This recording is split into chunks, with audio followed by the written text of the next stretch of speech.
εκπαίδευση των παιδιών των μεταναστών. Εκείνοι γιατί ενδιαφέρονται για τα παιδιά των Φινλανδών μεταναστών και εγώ γιατί ενδιαφέρομαι για τα παιδιά των Έλληνων μεταναστών. Αυτό με οδήγησε να είμαι κοντά στη Φινλανδία και στον τρόπο με τον οποίο αντιμετώπισαν τα περισσότερα προβλήματα. Αυτό που μας έμεινε επίσης ήταν το γεγονός ότι εκείνη τη στιγμή τα εκπαιδευτικά μας συστήματα ήταν εξίσου άσχημα σε ό,τι αφορά τις επιδόσεις των μαθητών. Η πρώτη διεθνής έρευνα που απασχόλησε την Ευρώπη δεν ήταν αυτές που γίνανε από τον ΩΣΑ και που λένε όλοι για πρώτη φορά ΩΣΑ το κάνουν για να μπορέσει να κάνει. Υπήρχαν πολλές διεθνείς έρευνες παλιότερα. Η πρώτη μεγάλη όμως ήταν μια έρευνα που έγινε από το 1966 στο 1969 σε 16 ευρωπαϊκές χώρες, ήταν ευρωπαϊκές, μία από αυτές ήταν το Ισραήλ, το οποίο συμμετείχε σε αυτή, 15 λοιπόν ευρωπαϊκές και μία το Ισραήλ. Σε αυτές τη διεθνή έρευνα, που ήταν κυρίως για τα μαθηματικά, αλλά έπαιρναν υπόψη τους και τα θέματα της γλώσσας, περίπου όπως σήμερα κάνει η έρευνα PISA, η χώρα που βρισκόταν στην τελευταία θέση στα μαθηματικά, στις φυσικές επιστήμες και στη γλώσσα ήταν η Φινλανδία. Τελευταία. Το 1969 τέλος η έρευνα, τα αποτελέσματα βγήκαν το 1971-1972. Ποια ήταν η αντίδραση της Φινλανδίας σε αυτό το πράγμα, και γι' αυτό είπα από τότε ότι γνώριζα από τότε κιόλας πώς συμβαίνουν τα πράγματα. Είπαν ότι συνεπώς, αν αυτά τα πράγματα που ήρθαν και μελέτησαν και διερεύνησαν οι ερευνητές, ήταν πολύ σημαντική παιδαγωγική της εποχής, αν αυτά είναι σημαντικά, τότε πρέπει να πάρουμε υπόψη μας αυτή την αποτυχία και πρέπει να κάνουμε αλλαγές. Αυτό. Δεν είπαν ότι συνολικά είναι το εκπαιδευτικό μας σύστημα χάλια, τα παιδιά μας δεν είναι καλά στην ιστορία, εμείς είμαστε χάλια κτλ. Αλλά κάνουν μία απλή διαπίστωση. Μία έρευνα διαπιστώνει κάποια πράγματα. Αν έχει γίνει καλά, αυτό μπορεί να το διαπιστώσεις, αν έγινε με τον σωστό τρόπο κτλ. Τότε πρέπει να κοιτάξω αν αυτό που διαπίστωσε η έρευνα, αν είναι σημαντικό για την κοινωνία μου, αν είναι σημαντικό για τα παιδιά. Αν είναι σημαντικό λοιπόν, πέρα από όλα τα υπόλοιπα πράγματα, θα πρέπει να διαπιστώσω πώς θα μπορέσω να το αλλάξω. Αυτό ήταν η αρχή της εκπαίδευσης, της εκπαιδευτικής μεταρρύθμισης στη Φινλανδία. Είναι ενδιαφέρον ποιο ήταν το πρώτο πράγμα που κάναμε. Η πρώτη σκέψη τους ήταν παρόμοια με αυτό που γίνεται σε εμάς. Που λένε δηλαδή ότι οργανωτικά πρέπει να αλλάξω κάτι. Περισσότερες περιπτώσεις είναι όλα τα υπόλοιπα που συμβαίνουν μέσα στην τάξη κάνουν σαν να είναι κανονικά. Κάτι πρέπει να αλλάξω από πιο μπροστά. Και αυτοί πράγματι κάνουν το ίδιο. Και ήταν και τυχεροί σε αυτό που κάνουν. Τι κάνουν. Είπαν ότι δεν είναι δυνατόν να χωρίσουν το εκπαιδευτικό μου σύστημα μέχρι τη στιγμή που τα παιδιά θα τελειώσουν την υποχρεωτική εκπαίδευση, που είναι τρίτη γυμνασίου. Έτσι, με το τέλος του γυμνασίου, ουσιαστικά τελειώνει η υποχρεωτική εκπαίδευση, δεν είναι δυνατόν να έχω τα παιδιά σε διαφορετικά σχολεία. Δηλαδή να τα έχω στην πρώτη δημοτικού, στη δευτέρα δημοτικού, στην έκτη τελειώνει το σχολείο με τα δικά του προγράμματα και μετά αρχίζει το γυμνάσιο. Η αλλαγή που κάνουμε είναι ότι από το νηπιαγωγείο μέχρι και την τρίτη γυμνασίου είναι σε ένα σχολείο τα παιδιά. Κυρίως από την πρώτη δημοτική. Δηλαδή έχουν ένα εννιατάξιο υποχρεωτικό σχολείο. Σε εμάς τι θα σημαίνει αυτό. Σε εμάς θα σημαίνει ότι και η τρίτη γυμνασίου μαζί από την πρώτη δημοτικού είναι ένα σχολείο. Ένα κτίριο, ένας διευθυντής, μια διευθύντρια, αλλά κυρίως ένα πρόγραμμα σπουδών. Που σημαίνει δηλαδή ότι δεν τελειώνω στην έκτη δημοτικού, δεν μου κάνω τις τάξεις. Δηλαδή τι σημαίνει αυτό το πράγμα. Μέχρι εκεί έχω καταφέρει κάτι και μετά παίρνουν οι υπόλοιποι και βλέπουν, αλλά είναι μέσα στο σχολείο διαπιστώνουν πώς θα μπορώ εγώ να θα τελειώσουν τα παιδιά να έχουν αποκτήσει όλα αυτά τα πράγματα τα οποία χρειάζουν. Όταν το κάνουν αυτό, μπήκαν πολύ γρήγορα και στις λεπτομέρειες, δεν θα μπω τώρα, μπήκαν στη λογική ότι πρέπει να έχεις ένα ενιαίο αναλυτικό πρόγραμμα από την αρχή μέχρι το τέλος. Και οι Φιλανδοί ήταν οι πρώτοι οι οποίοι κατανόησαν ότι αυτό που χρειαζόμαστε είναι να έχει μία συγκρότηση το πρόγραμμα σπουδών. Τόσο σε ό,τι αφορά από την πρώτη δημοτικού μέχρι την τρίτη και συνεκτικότητα μέχρι την τρίτη γυμνασίου, αλλά ταυτόχρονα και μία συνοχή ανάμεσα στα διάφορα γνωστικά αντικείμενα.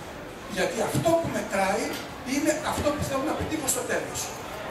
Άρα δεν έχει νόημα να λέω για την πρώτη δημοτικού αυτό το πρόγραμμά μου. Κάποια παιδιά το πέτυχαν, κάποια δεν το πέτυχαν. Και αφού δεν το πέτυχαν, κάτι θα πρέπει να κάνουν πιθανόν να μείνουν πίσω. Αλλά είναι στην πραγματικότητα αυτό που χρειάζεται να κάνει το σχολείο, να παρακολουθεί τα παιδιά από τη στιγμή που μπαίνουν μέσα μέχρι τη στιγμή που βγαίνουν από το σχολείο συνέχεια και να, δίνουν, να φροντίζουν, να βρίσκουν τις μεθόδους για να μπορέσουν να δίνουν ό,τι χρειάζεται για να είναι στο τέλος ένα μορφωμένο παιδί. Το αποτέλεσμα η Φινλανδία ήταν από τις πρώτες χώρες, ίσως εντελώς η πρώτη, δεν είμαι εντελώς σίγουρος με αυτό το πράγμα, η οποία είπε δεν υπάρχει περίπτωση να μένει ένα παιδί στάσιμο σε μία τάξη. Αλλά ταυτόχρονα δεν είναι δυνατόν οποιοδήποτε παιδί έχει οποιαδήποτε προβλήματα να μην αποκτά τελικά αυτό το οποίο χρειάζεται για να μπορεί να τελειώσει και την τρίτη γυμνασία. Σημαίνει αυτομάτως ότι μία σειρά από πράγματα αλλάζουν. Επιτρέψτε μου να φέρω ένα παράδειγμα για να γίνει κατανοητό τι σημαίνει αυτό. Επειδή στην Ελλάδα μου έτυχε πολλές φορές ένα συγκεκριμένο θέμα, που η παιδαγωγή το γνωρίζουμε πολύ καλά, το γνωρίζουμε πώς λειτουργεί, πώς γίνεται, αλλά κάθε τόσο εμφανίζεται ως πρόβλημα και φαίνεται να μην είναι ποτέ. Θυμηθείτε τη σχολική σας ζωή. Στην πρώτη δημοτικού, από παλιά μέχρι και σήμερα, στο τομέα των μαθηματικών, τα παιδιά πρέπει να μάθουν να μετρούν από το 1 έως το 20 και να μάθουν πρόσθεση και αφαίρεση από το 1 έως το 20.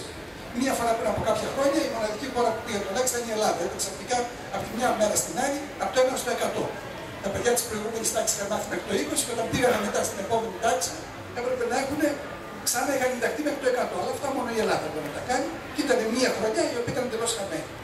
Μένω ξανά στο τι σημαίνει αυτό. 1 έως 20, λοιπόν, πρόθεση και αφαίρεση. Έχεις 20 παιδιά μέσα στην τάξη. Και διαπιστώνει στο τέλος, τον Ιούνιο, όταν κλείνουν τα σχολεία, ότι 3 παιδιά δεν το καταφέρνουν αυτό το πράγμα.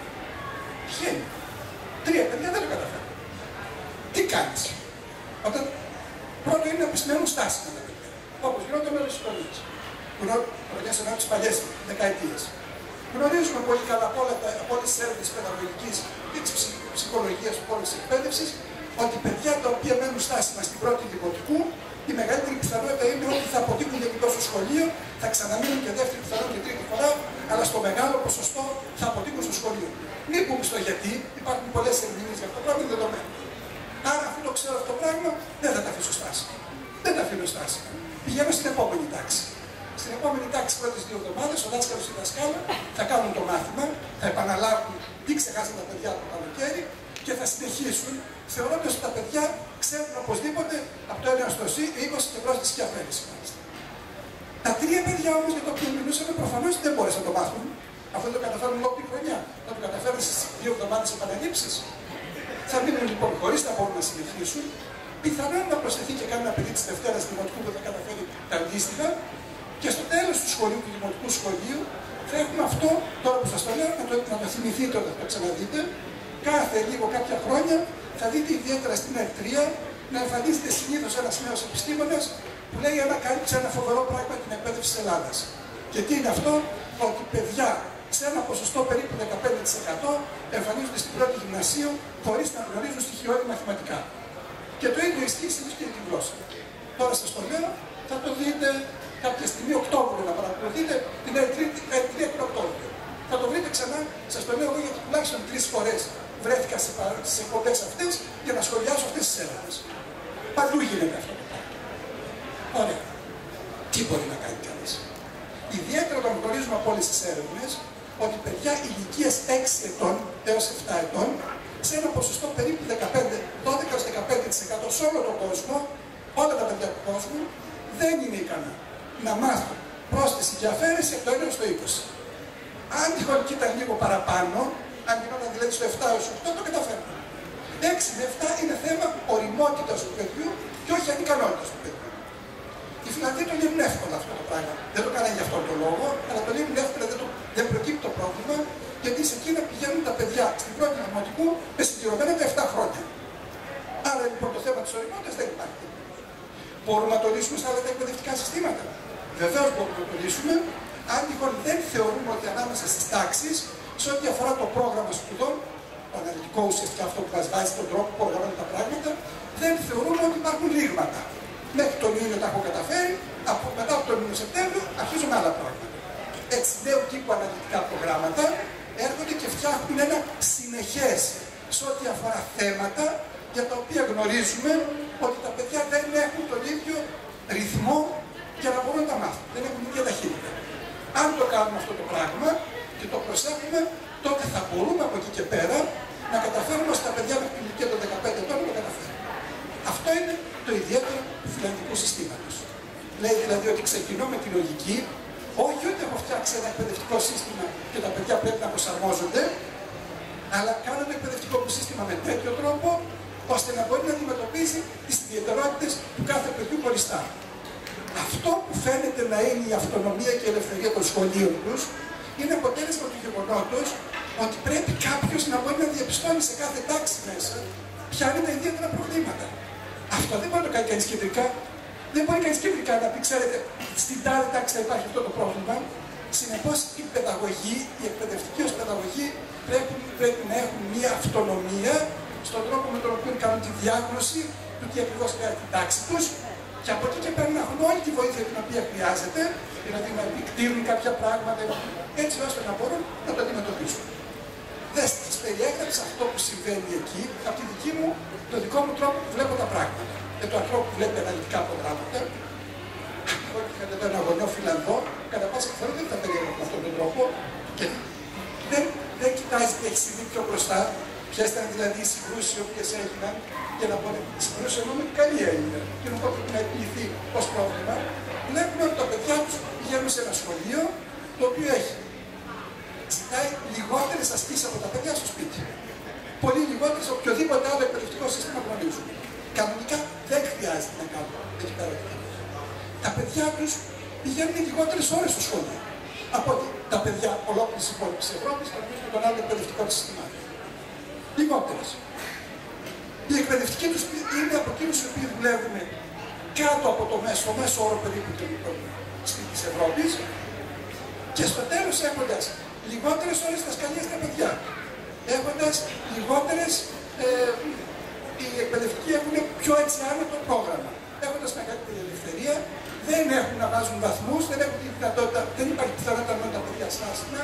Στο τέλος η Φινλανδία, στα παιδιά που έχουν συμπληρώσει το 15ο έτος της ηλικίας τους, είναι πρώτη στον κόσμο σε ό,τι αφορά τα μαθηματικά, τις φυσικές επιστήμες και την γλώσσα. Το πρώτο τώρα τα τελευταία χρόνια είναι μέσα στους πρώτους 5, γιατί έχει μπει και η Σανγκάη, αλλά που δεν μετράει για ολόκληρη την Κίνα, έχει πει το Χονγκ Κονγκ, έχει πει η Σιγκαπούρη και η Κορέα. Στην Ευρώπη όμως σταθερά και εδώ πρώτη και είναι μεγάλη απόσταση από τους υπόλοιπους. Πώς έγινε αυτό το πράγμα? Εγώ σας έδειξα την αρχή μόνο, αλλά κρατήστε στο μυαλό σας ότι η Φινλανδία είναι η χώρα η οποία δεν έχει ιδιωτικά σχολεία. Τα ιδιωτικά σχολεία τα οποία υπάρχουν, αν υπάρχουν, δεν έχει νόημα τώρα να πούμε για ποιο λόγο δεν υπάρχουν κάποια, είναι ιδιωτικά σχολεία στα οποία το κράτος πληρώνει το σύνολο των χρημάτων για τα παιδιά. Άρα δηλαδή είναι μια ιδιωτική διαχείριση αυτού του πράγματος που είναι και μέσα στο αναλυτικό πρόγραμμα. Η Φινλανδία είναι η χώρα που δεν έχει φροντιστήρια. Η Ελλάδα είναι μια χώρα η οποία το 2008 ξόδεψε σε φροντιστήρια, αυτά που μπορούσαν να καταγραφούν, 1 δισεκατομμύριο 200 εκατομμύρια ευρώ το 2008. 1 δισεκατομμύριο 200 εκατομμύρια σε φροντιστήρια. Το οποίο ήταν προφανώς φροντιστήρια, όχι για να πετύχουν τα παιδιά κάποια πολύ συγκεκριμένα πράγματα που δεν καταφέρει το σχολείο, αλλά για να πετύχουν στις εξετάσεις που είναι ο ανταγωνισμός ανάμεσα για παιδιά. Όχι για να είναι πολύ καλύτερα. Αν ρωτούσε κανείς ποιο είναι το ιδιαίτερο τώρα χαρακτηριστικό προς την ουσία του, η Φινλανδία πράγματι ήταν η πρώτη χώρα η οποία πήρε υπόψη της από διάφορες επιστήμες αυτά τα αποτελέσματα. Δηλαδή πώς πρέπει να γίνει το μάθημα της γλώσσας, πώς πρέπει να γίνει το μάθημα των μαθηματικών, πώς πρέπει να γίνει το μάθημα των φυσικών επιστημών, από διάφορες επιστήμες και τα έκανε πραγματικότητα. Αυτό ήταν το ιδιαίτερο χαρακτηριστικό το οποίο είχε. Μέσα σε αυτόν τον χρόνο λοιπόν, κατάφερε αυτό που σας περιέγραψαν και δύο προηγουμένως. Δηλαδή, κατάφεραν να οδηγηθούν σε μια τέτοια κοινωνία η οποία χρησιμοποίησε την εκπαίδευση για να μπορέσει να λύσει και όλα τα οικονομικά της προβλήματα. Η Φινλανδία είναι η κατεξοχήν χώρα που ανήκει σε αυτό που ονομάζει κανείς οικονομία της γνώσης. Κοινωνία και οικονομία της γνώσης. Τι σημαίνει αυτό? Σημαίνει ότι έχει πολλούς ανθρώπους οι οποίοι έχουν ενστερνιστεί και έχουν ως ιδιότητες αυτό που στην παιδαγωγική ονομάζονται κομβικές ικανότητες. Υπάρχει μια λέξη με περίπου μεταφράζεται δυστυχώς στα ελληνικά, είναι η έννοια key competencies. Για την έννοια competence δεν υπάρχει δυστυχώς στην ελληνική γλώσσα, ούτε στους αρχαίους, ούτε στα λατινικά. Το competence αλλά δεν υπάρχει στους αρχαίους Έλληνες, που σημαίνει δηλαδή ότι εγώ είμαι σε θέση να μπορέσω να κάνω μια συγκεκριμένη δουλειά. Είμαι σε θέση σημαίνει ότι έχω όλες εκείνες τις γνώσεις που χρειάζεται για να μπορέσω να κάνω τη συγκεκριμένη δουλειά. Έχω όλες τις δεξιότητες που χρειάζεται να κάνω αυτή τη δουλειά και έχω και όλες τις ικανότητες που μπορεί να είναι συναισθηματικού χαρακτήρα, μπορεί να είναι ικανότητες που είναι προσωπικού χαρακτήρα κτλ. Και μπορεί να κάνω συγκεκριμένη δουλειά. Αυτό, δηλαδή ο προσανατολισμός ενός εκπαιδευτικού συστήματος, όχι στην αποταμίευση πληροφοριών μες στο μυαλό των παιδιών, κάτι που μπορούμε μετά να το διαπιστώσουμε αν τις έχουμε όχι με διάφορες γραπτές εξετάσεις, αλλά στο να μπορέσουν να αποκτήσουν τα παιδιά όλες εκείνες τις ικανότητες, κλειδιά, τις κωδικές ικανότητες που χρειάζεται για να λειτουργεί κανείς στο 21ο αιώνα, είναι αυτό το οποίο χαρακτηρίζει όλες τις εκπαιδευτικές μεταρρυθμίσεις των τελευταίων 2 δεκαετιών. Όταν λέμε ο Καναδάς πάει καλά, και ιδιαίτερα το Οντάριο, όταν λέμε η Αυστραλία πάει καλά, όταν λέμε η Νέα Ζηλανδία πάει καλά, η Σιγκαπούρη πάει καλά, η Ελβετία πάει καλά στη γλώσσα, πάει καλά, άλλα πράγματα, ουσιαστικά εννοούμε ότι έχουν κάνει αυτή τη μεγάλη αλλαγή. Του να φύγουν από την αποταμίευση πληροφοριών μες στο μυαλό των παιδιών, πότε έγινε εκείνο, πώς έγινε εκείνο, ποιος είναι ο κάθε τύπος κτλ. Και να έχουν καλλιεργήσει ποιες είναι αυτές οι ικανότητες. Η δημιουργικότητα είναι κάτι πολύ σημαντικό. Αν με ρωτήσει κανείς πού καλλιεργεί κανείς ιδιαίτερα τη δημιουργικότητα, θα πω παντού, αλλά ιδιαίτερα στα μαθήματα που έχουν σχέση με τέχνες. Πουθενά άνθρωπος δεν καλλιεργεί περισσότερο τη δημιουργικότητά του από τη ζωγραφική, από τη μουσική, από όλα αυτά τα πράγματα. Μαθήματα που σε παραδοσιακά εκπαιδευτικά συστήματα θεωρούνται περίπου ότι είναι τρίτα μαθήματα ή τέταρτα και κυρίως είναι χάσιμο χρόνο. Αν ότι έχουμε μείνει πίσω λιγάκι στην ιστορία ή στα μαθηματικά, θα πρέπει πολύ γρήγορα να πάρουμε από τη ζωγραφική και την τότε αρχίστη. Κομβική ικανότητα είναι η ικανότητα και η προσδοκία να συνεργάζεσαι με τους ανθρώπους. Να ανταλλάσσεις πληροφορίες, να μην τις κρύβεις, να τις λες και να μπορείς να επιλύσεις νέα προβλήματα. Κομβική ικανότητα είναι να μπορείς να παίρνεις στη θέση του άλλου του ανθρώπου, να μπορείς να φανταστείς πώς σκέφτεται, πώς θα αντιδράσει και να μπορείς να μην συνεχίσεις. Να πω λοιπόν το εξής. Και με αυτό να τελειώσω. Λέει ο Πάζης Άλμπερτ μέσα, το βιβλίο του είναι εξαιρετικό. Αν το διαβάσει κανείς, θα διαπιστώσει πόσα πράγματα είχε στο μυαλό του, πώς θα πετάνε το εκπαιδευτικό σύστημα. Όλοι έχουν άποψη. Όλοι. Δεν υπάρχει πράγμα στην παλιά εποχή, ακόμη και όταν εγώ ήμουν παιδί, τουλάχιστον λέγανε για τον καιρό, ο βλάχος είπε ότι θα βρέχει το καλοκαίρι. Ακόμη και τότε υπήρχε ένας ειδήμονας. Δηλαδή ήταν κάποιος που ήταν κτηνοτρόφος που ήξερε να μπορέσει να ερμηνεύσει διάφορα φαινόμενα της φύσης και να σου πει. Και για τον καιρό. Στην εκπαίδευση δεν υπάρχει άνθρωπο που να μην ξέρει καλύτερα από οποιοδήποτε άλλο τι ακριβώς πρέπει να γίνει. Κοινωνίες που έχουν αυτή την άποψη και αυτό έχουν ως χαρακτηριστικό είναι κοινωνίες οι οποίες μένουν εντελώς πίσω. Και είναι και οι κοινωνίες οι οποίες θα μείνουν εντελώς πίσω σε ό,τι αφορά τη δική τους οικονομική ανάπτυξη. Γιατί η οικονομική ανάπτυξη χωρίς μια εκπαίδευση η οποία να ταιριάζει στον 21ο αιώνα δεν μπορεί